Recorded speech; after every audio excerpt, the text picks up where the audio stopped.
our new initiative to get you more acquainted with the breakbulk industry, a very niche sector. I'm very excited to be starting this year with a very special guest. I'm Gina Panayotou, broadcasting for Breakbulk News, of course. And joining me in today's chat is Mr. Kyriakos Panagidis, who's the Managing Director of AAL Shipping. Welcome to our broadcast, Mr. Panagidis. Thank you for the invitation, Gina, and Happy New Year to everybody. We truly hope this will be a blessed one for our industry and, of course, for everybody. And I think we've chosen quite an appropriate title to start the new year off. Let's not repeat the mistakes of the past. A discussion on how COVID, of course, and the supply chain crisis can be used as a pillar to build back better and a more prosperous future in shipping. Just to mention, this is a follow-up interview from Mr. Panagidis' a written interview on the site, which you can find, I think, in spring. It was in spring 2021. So this will be quite interesting to see how things have followed up and shaped up. And without further ado, as I mentioned in our earlier interview, you closed in hope that the industry will not be repeating the mistakes of the past. So we're approximately 9 months down the line now. So what's the verdict? Have we started navigating towards familiar waters, or are we doing better? Well, everybody who's in the industry, or even in the wider shipping industry, I'm not referring specifically to the multi-purpose and project segment, has already experienced that what we had expected back in March, as you said from the last interview, it went completely the other way around. Back then we were hoping that we were happy that we had seen some recovery, but nobody expected that it would have such a rally and such a such a turn into what we now say it's history record levels we have reached, and we all admit that even in our most optimistic approach, we wouldn't have such a scenario being revealing. So we can say and express we have been following the trend. You cannot say that we have pushed the trend, as some people saying that the carriers have done. That's not the case. We have been following the trend because nobody of us expected that we will keep carrying on seeing rallying for consecutive months and such a rapid trend. What we currently see is that we see some trend of stabilization into the last month's levels. There's still fundamentals around that sustain these current market levels. We're not yet through from pandemic. We're not yet through from many obstacles and operational challenges in our day-to-day operations, and that's as far as we can see, that's one of the major drivers of the current healthy freight rates we see in the last months. Well, again, nobody can project precisely, and this is a very unique market conditions we are currently experiencing in the last months. There's still the pandemic effect, so nobody can surely predict when this will be over. And whilst we see these operational obstacles that affect the market and affect mainly the supply of tonnage into the market, we all believe that these levels of market will remain in the short term. We have basically experiencing now, from one hand, on the commercial side, on the fixtures and on the chartering, we have very good historical record fixtures, which makes us all happy. But from the other hand, especially in the multi-purpose project industry, we are experiencing severe operational issues, as we are as we're dealing with complex cargo and very demanding cargo operations on the loading and the charging of complex project cargos and over-dimensional cargos. We still see operational issues like port congestions, and it started all with Chinese ports. Now it's been expanding globally. Australia is also getting into a real issue on the congestions. Schedules integrity, it's also another headache which we all face together with shippers. We can hardly now put reliable schedules in place because we're facing delays left, right, and center, and that's again contributes towards tight tonnage supply. So for as long as this tight tonnage supply prevails, then the freight rates and the market levels we see today will also prevail. Very interesting outlook. But definitely that's a different market from what we had last year in March. Nobody ever predicted that it would follow that path. True, so very true. It's a very spot on comment, I would say. And I think what lies ahead is very interesting also. You also made a very interesting comment that caught my attention. You talked about a fairer landscape when it comes to negotiating chartering terms with shippers. And I wanted to get maybe a few more words on what you feel has been the most significant aspect of striking better balances in this respect. Will it be sustainable going forward as the market dynamic shifts? What's your general feel on this? Well, it's no secret, as in our segment, we had very, very stressful times over the last 6-7 years at least, whereby we had oversupply of vessels, and then we used to call it the shippers' world. So that basically put pressure on carriers accepting unsustainable freight levels and unsustainable contract clauses that shippers have imposed, and that was, of course, because again it was on the high fierce competition around it, and it was on a low demand on cargo over the last years. Now with that change, we're now coming back to more fair, indeed, terms whereby both parties now realize that there's more demand than supply. So we on the supply front have the ability now to negotiate even into more fairer terms, and that was unexpected, basically, switch. And I think it makes a much more healthy now environment around the two parties involved in the ocean transportation between the carriers and the shippers. This will prevail, I think, as we said, in the short term, at least.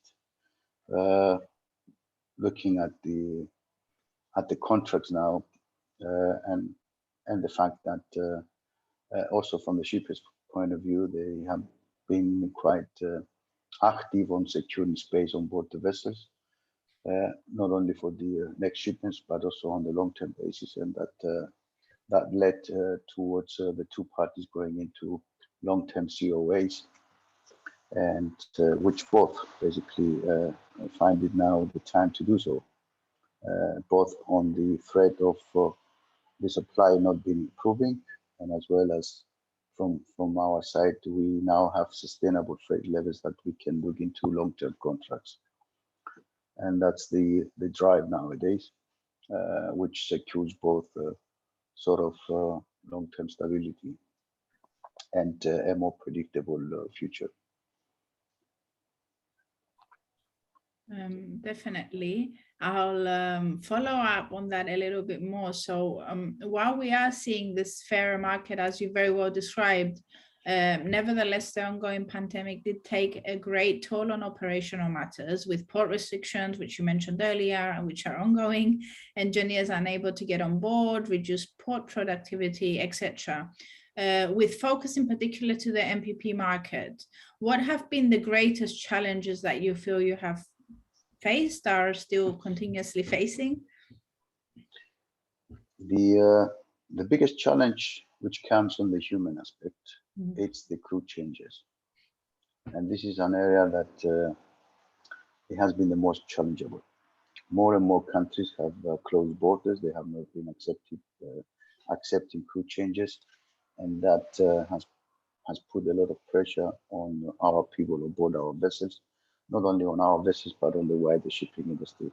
This has been a very, very, very disappointing, I would say, from us in shipping industry, that we have done so much on the lobbying, on the governmental approaches and everything, that we haven't seen a change in that for prolonged period.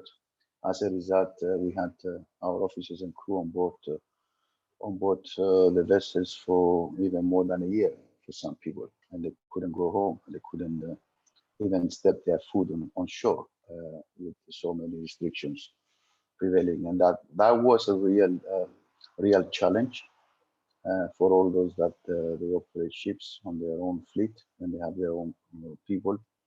It demanded in majority of times to deviate the vessels into alternative ports that could allow crew changes, and of course that comes with a heavy significant cost, deviating the vessels into ports for just crew changes.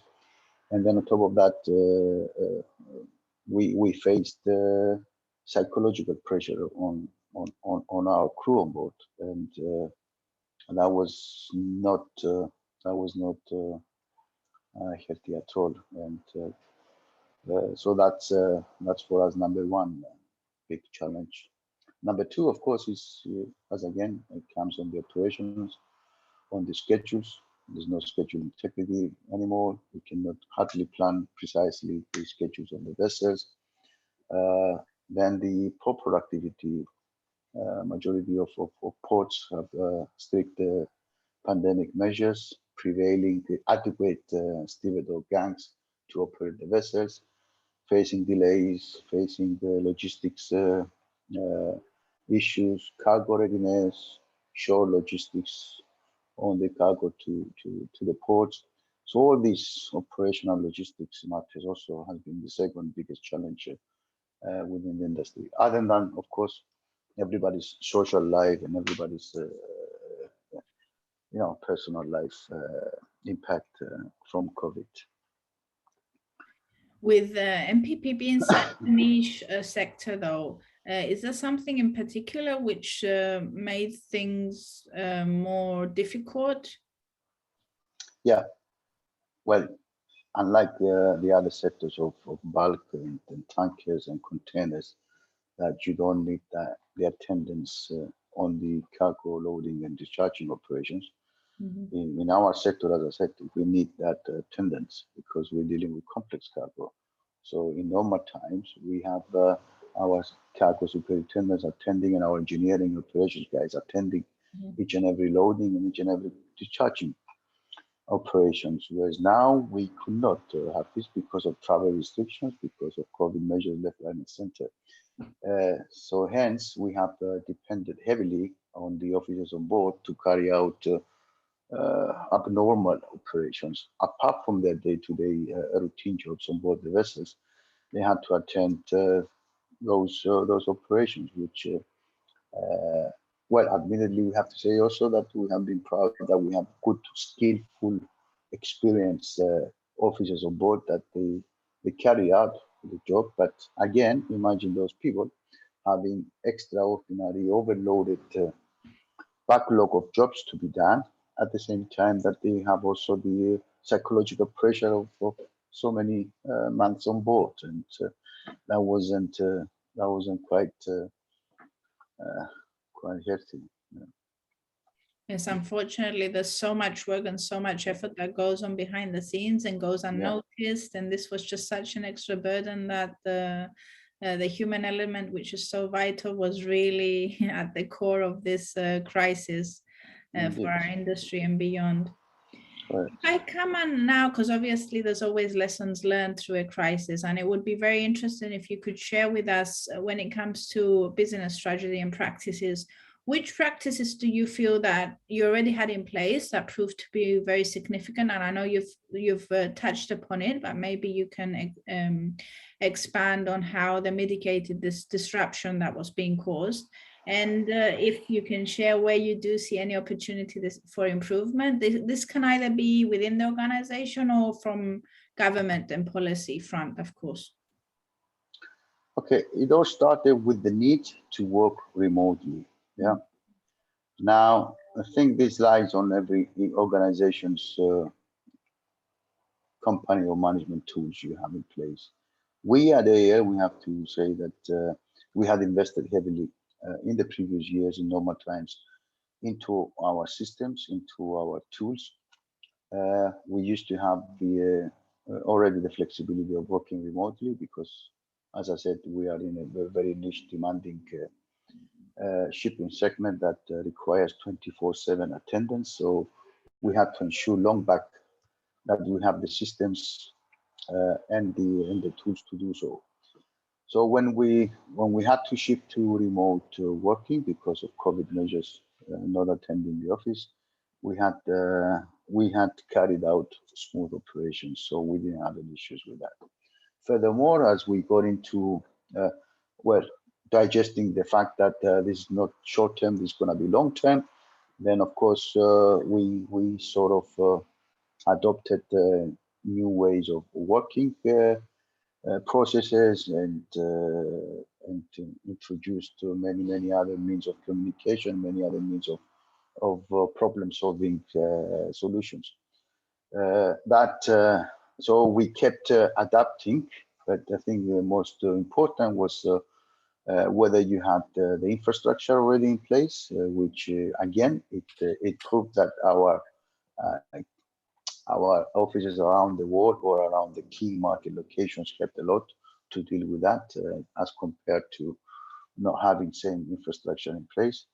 Likewise, we had, as we said, we had good, skillful, experienced people on board that they managed the situation without short attendance, which is the norm.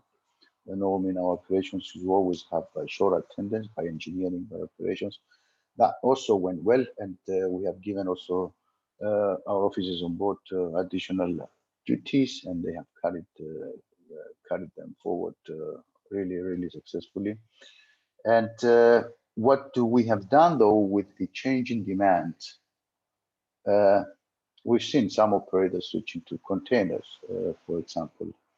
Again, here I can only talk as far as AAL is concerned. We always had the approach of being flexible to adjust to new norms, or being able to proactively adjust to the market trends. And this ability within our service products, the different types of service offerings we have, tramp liners and trade lanes, semi-liners, you might call it. We adapted where the demand has seen a growth. We had of course recruit additional vessels. We have expanded our fleet and our coverage into those trade lanes that we have seen increased demand, and try to maintain as close to the demand needs. Of course, at the same time, we have to highlight and emphasize that we are multi-purpose carrier, we are project carriers. We have not turned into the containers, although the containers have been, very highly being very high freight rates prevailing in the container market. So we haven't switched our focus. We maintain our core focus on the project cargo, on the multi-purpose commodities. However, we have carried, and we would still be carrying containers on board our vessels. Here we have to attribute this to our fleet size. We have the bigger mega-sized ships that we can accommodate combination of containers and projects and the other breakback commodities such as steel, forestry, you name it, and general cargo and machineries. So we have been adopting to that with, of course, new strategies, new policies, and attending the trends and the change in the market drivers. Well, it is all about adjusting, especially through such times. Absolutely. It's always an area for opportunity and improvements. Yeah. And of course, we could not end this conversation without a note on sustainability. You've already mentioned the expansion of the fleet, which I think you might be able to relate to these questions. As a niche sector, again, do you feel that MPP is able to facilitate such initiatives when it comes to sustainability? And how has the increased regulation by the IMO and the pressure for environmental sustainability driven the company's fleet expansion plans and operations generally? Well, mind you, we have been for years service providers, if you want to name it like this, to the green energy. So for years we have been servicing the energy industry, and as we see more and more push towards decarbonization and towards a more greener environment, this is our stronger ally for the long term. So since we are part of this, and since we are serving this trend and this push and this drive, of course, we are part of it internally and ourselves in adjusting to that as well. So we as a group, as a wider group, as a shareholding group, we have, of course, very much big supporter of sustainability. And we have done a lot and we have invested a lot within our fleet, within our offices, within our tools towards more greener environment. We have management systems that comply with that. We had invested significant amounts of money into performance monitoring tools on board our fleet, which with the ultimate target that we have to contribute more into our environment. So we have KPIs, we have alerts, we have all sort of already processes and tools that we make sure that our fleet corresponds to the newer regulations. We've already adopted a team and resources, and we've already launched projects long before towards the new regulations, and we are abiding with that. And not only we're abiding, but we are the ones who would like, and we do lobby for even more greener environment. So as I said, we are part of it, and we want to make sure that we keep also the lead on that. And significant amounts of investments have gone into this area, and we will continue to do so. Excellent. Thank you so much, Mr. Vanaghi. This was very enlightening talk. And I think that these are always those discussions that could go on for hours, but unfortunately we try to keep them compact to give the audience just an overview and an understanding of this fascinating sector. So thank you very much for sharing your thoughts. Thank you for the invitation. And thank you for allowing us to share our experiences. I would just like to say this is, of course, the second episode of Breakbulk News broadcast. It was such a pleasure to be opening this year with Mr. Kyriakos Panagidis, who is the Managing Director of AAO Shipping. I think he shared very interesting information with us. You can also read a previous interview in March 2021. And we look forward, of course, to hosting you again on our broadcast at some time in the future, and wish you the best of luck for this year and the years to come. And I was Gina Panagiotou, reporting and broadcasting for Breakbulk News. Thank you very much for watching and joining us today.